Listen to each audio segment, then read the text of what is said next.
Thanks for watching. Go ahead and click the subscribe button and the bell icon so you get notified of each new video as it comes out. Hey everybody, I'm JJ Johnson. You're watching Reality Survival.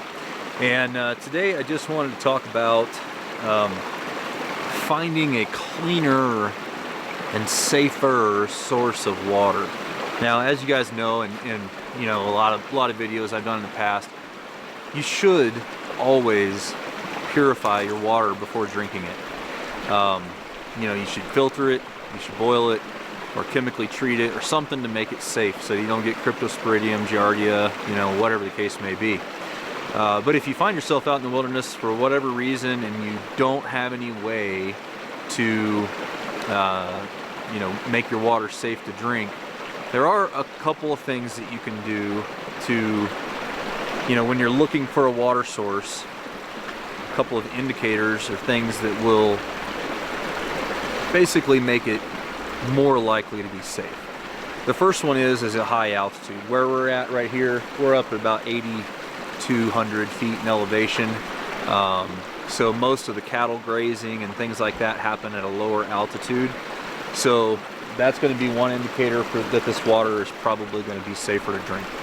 The second thing is that it's winter time, and this is all, we got snow out here, and this is primarily all snow melt.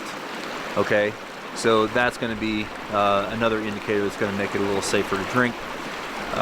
You do need to be careful about drinking glacial melt off though, because that can be harmful to you if you drink too much of it because of the silt and the high concentration of minerals in that. So be careful with glacial water. And then the next thing, the third thing is a fast moving stream. It's moving quickly. It's not sitting around, you know, and that kind of thing. It's really running at a good pace. So this is a pretty good example of a type of water source that you could reasonably drink from without having to purify it if you were in a, you know, an emergency situation and you had to do so. Like I said, I don't recommend doing this, but I thought it would be good to talk about just because there could be circumstances where you didn't have any way to do it.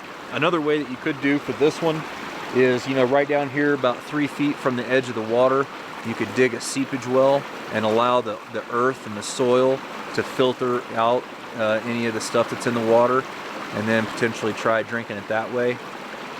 Another thing that you could do is, if you had the ability to build a fire, you could build a fire and then put rocks in the fire.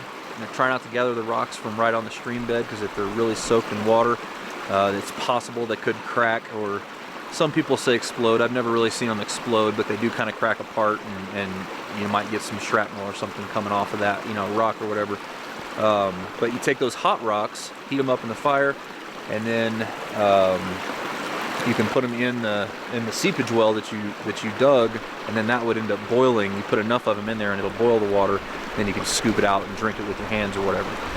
So anyhow, obviously in a situation like this, the other thing that you can do is you can just take the snow and you can melt the snow, put it in like a bag of some sort, close, you know, between layers of your clothing or whatever, and melt it, and then you can drink that. You don't need to filter snow if it's melted.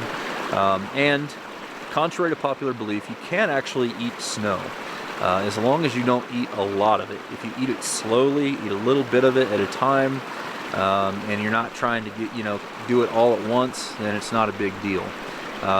You wouldn't want to eat snow in a situation where you're in danger of going hypothermic, because it is going to lower your body temperature a little bit, but not significantly. So as long as you're good and warm and you don't have any issues, you know, maintaining your body temperature, then it's not a problem to eat snow. Just don't eat yellow snow. So anyway, guys, that's just some thoughts on water purification, water procurement in a situation where you don't have the tools that you really would want to purify and make your water safe to drink. As always, guys, I definitely appreciate it when you click the thumbs up button, when you share it with your friends on Facebook and Twitter, and don't forget to live the 6 P's. Prior preparation prevents poor performance. Stay safe, guys.